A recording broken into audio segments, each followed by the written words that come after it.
Hola a todos. Mis compañeros y yo vamos a explicaros la regencia desde 1833 hasta 1843, la década moderada, el bienio progresista y fin del periodo desde 1856 hasta 1868 y las desamortizaciones. Las regencias desde 1833 hasta 1843. El estallido de la sublevación carlista en 1833 obligó a la regente María Cristina a apoyarse en los liberales para defender el trono de su hija Isabel II y hacer frente a la crisis económica. Había dos grandes partidos políticos, el Partido Moderado y el Partido Progresista. El protagonismo político recayó casi siempre en el Partido Moderado. Esta alianza entre corona y rica burguesía liberal trajo consigo avances liberales casi siempre por la vía legal, pero la actitud conservadora de la corona obligaron a que los avances de carácter más progresista vinieran por la vía revolucionaria, los pronunciamientos militares.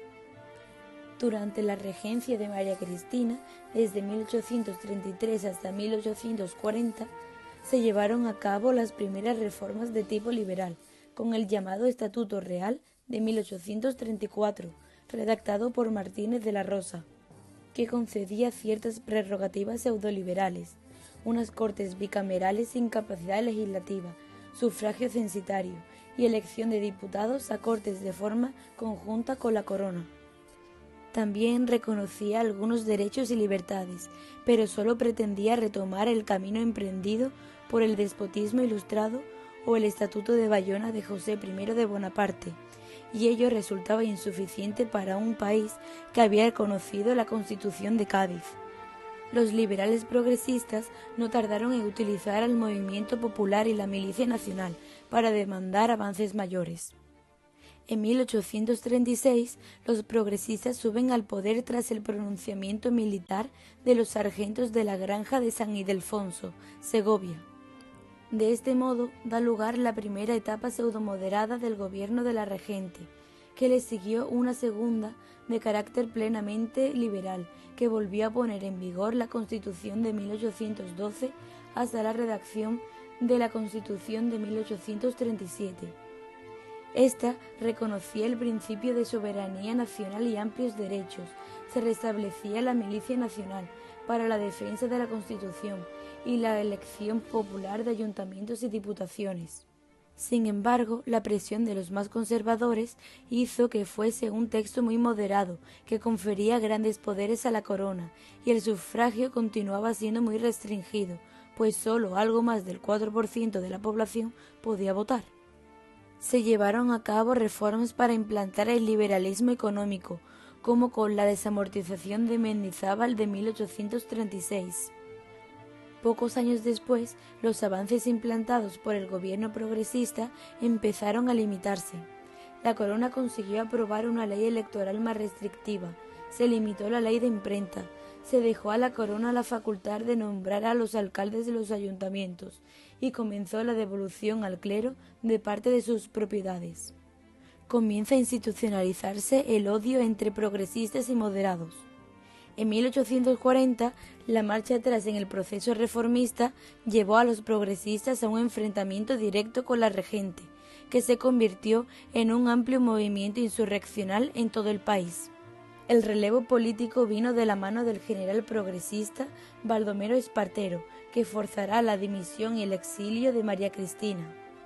Comienza la regencia de Espartero desde 1840 hasta 1843, bajo la bandera del progresismo, pero que fue adquiriendo formas cada vez más autoritarias.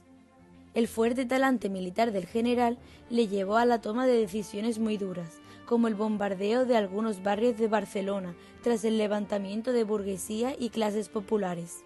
Como curiosidad, Baldomero Espartero decía que a Barcelona había que bombardearla al menos una vez cada 50 años. Otra frase que utilizaba mucho Espartero era: «Yo no tengo enemigos, los he fusilado todos». Esta y otras demostraciones de autoritarismo provocaron revueltas y conspiraciones contra su gobierno, que forzaron su dimisión y exilio en 1843. La marcha de Espartero y el peligro de que el sistema liberal se viniese abajo hizo que en noviembre de 1843 las Cortes decidiesen jurar a la reina, de apenas 13 años, y sin ninguna preparación política. Comienza el reinado de Isabel II. Y ahora os dejo con mi compañero Pepe Moscoso, que os va a explicar la década moderada. Hola, yo soy Pepe y os voy a explicar la década moderada. La década moderada es un periodo en el reinado de Isabel II, en el cual el partido moderado es el dominante, apoyado por la rica burguesía y la corona. Este periodo comienza con el ascenso del general Narváez a presidente del gobierno en 1844. En la década moderada se impone la Constitución de 1845 para intentar frenar el movimiento social de masas y asegurar a la burguesía rica un estatus político, social y económico superior. En esta Constitución se recogen ideas como las siguientes: soberanía compartida entre monarquías y cortes, que robustecía los poderes de la corona, donde la reina nombraba a los ministros, disolvía y convocaba a las cortes y designaba a los senadores sin limitación de número, reduciendo así el poder de las cortes bicamerales. Sumisión de los ayuntamientos y diputaciones, que a partir de la posterior ley de ayuntamientos otorgaba a la corona la elección directa de los alcaldes y gobernadores de las diputaciones, y convertía el ámbito local en mero colaborador del poder central. Sufragio restringido, que tras la ley electoral de 1846 solo permitía el voto al 0,7% de la población. Restricción de los derechos y libertades, como por ejemplo la creación de la ley de imprenta, que fijaba fuertes fianzas para la publicación de periódicos y establecía la censura. Por último, la confesionalidad del Estado y exclusividad de la religión católica. En 1851 se firmaría el concordato con la Santa Sede, con el que Roma perdonará la desamortización eclesiástica del 37 a cambio de la promesa de mantenimiento de la Iglesia y el clero por el Estado, y la garantía de recibir un trato de privilegio tanto en el control de la moral pública como de la enseñanza. Al margen de la Constitución, también se llevaron a cabo una serie de reformas administrativas con la finalidad de aumentar el centralismo y uniformar la administración estatal. La primera de ellas fue una reforma fiscal y de la Hacienda con el objetivo de centralizar los impuestos. También se unificó el Código Penal de 1851 y se creó un sistema único de pesos y medidas.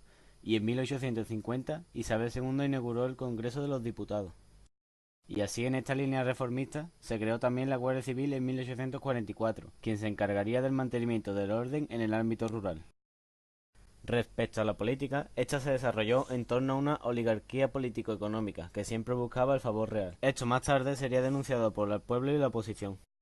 Este periodo también se caracterizó por el gobierno de una reina, Isabel II, quien era manejada por su madre para intereses económicos propios, y de una camarilla de políticos y religiosos, conocida como la Corte de los Milagros, cuyo principal objetivo fue la consecución de nuevos negocios y el amasamiento de una importante fortuna.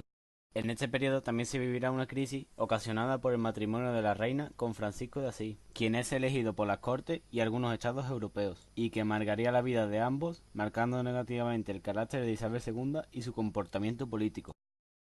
Como consecuencia de este matrimonio, y ante el fracaso de casar a Isabel II con el pretendiente carlista Carlos Luis de Borbón, estalló la Segunda Guerra Carlista, 1846-1849. Esta guerra, más que una guerra civil, es una insurrección armada, de mucho menos calado que la primera, y focalizada en Cataluña. Es por ello que se la conoce como Guerra dels Matiners. La segunda crisis la ocasionó la oleada revolucionaria de 1848 en Europa, que golpeó a España en forma de levantamientos populares en protesta por la crisis económica. El gobierno frenó estos levantamientos a través de los fusilamientos y la suspensión de algunas garantías constitucionales. Finalmente, las tensiones causadas por la escisión dentro del partido moderado y los abusos de poder de la reina darían fin durante la presidencia de Bravo Murillo, quien plantearía una reforma constitucional que casi suprimía el parlamentismo y otorgaba casi la totalidad del poder legislativo al gobierno. Y así, tras el triunfo del pronunciamiento de Vicálvaro, dirigido por O'Donnell, un general moderado, y apoyado por el general Serrano, daría fin la década moderada. A continuación, mi compañero Miguel os va a explicar el bienio progresivo.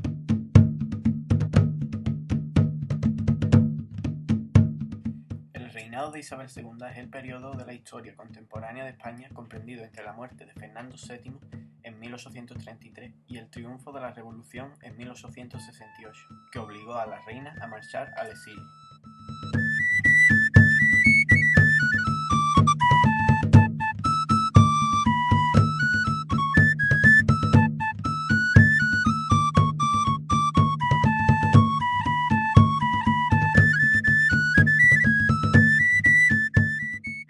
Los intentos de reforma de Bravo Murillo provocaron que muchos diputados se unieran en contra del proyecto. La oposición denunciaba la corrupción de los moderados, el favoritismo de la reina y el pueblo, asolados por la crisis y cansados de las intrigas políticas, se sumó a la protesta. El ambiente era propicio para el triunfo o el pronunciamiento de Vicalvaro, dirigido por O'Donnell. En el manifiesto demandaba el cumplimiento de la Constitución, un trono sin camarilla, la reducción de impuestos y la restauración de la milicia nacional. Las insurrecciones se multiplicaron por todo el país y militares y civiles se unieron a la protesta. A la reina no le quedó más remedio que ceder y formar un nuevo gobierno, esta vez liderado por progresistas. Tras la convocatoria a las elecciones se organizó un gobierno bajo la dirección de Baldomero Espartero.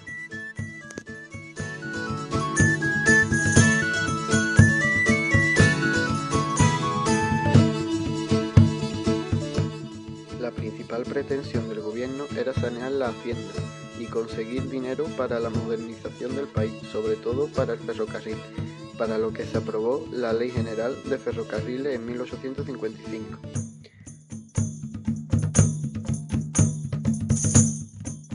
Se aprobó también la Ley de Trabajo, con mejoras laborales y asociacionismo obrero.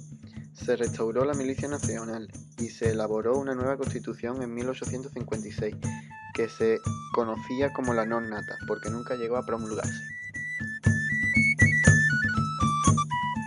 La última etapa del reinado de Isabel II se caracteriza por el relevo político entre unionistas de O'Donnell y moderados de Narváez.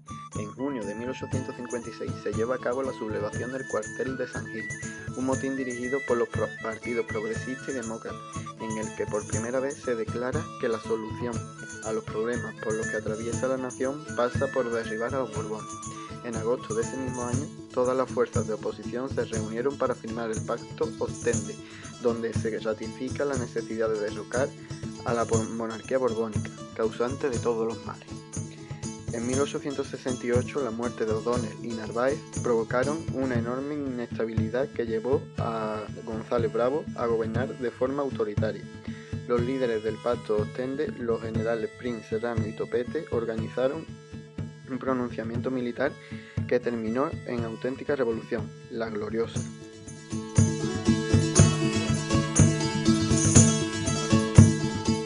El general Leopoldo creó un nuevo grupo político llamado Unión Liberal, que fue creado con la intención de recoger lo mejor tanto de moderados como progresistas. Hacia finales de 1862 el gobierno de Unión Liberal empezaba a estar desacreditado. En 1863 O'Donnell presentó su dimisión. De nuevo, el general Narváez se hizo cargo del gobierno en septiembre de 1864. El reinado de Isabel II supuso, pues, la formación, construcción y definitiva consolidación del Estado y el nuevo régimen en España. Menudearon los pronunciamientos militares y la España real se alejó de la oficial, iniciando la política de caciquismo que se consolidaría años después con la Restauración. Para concluir, doy paso a mi compañera Barme Prado.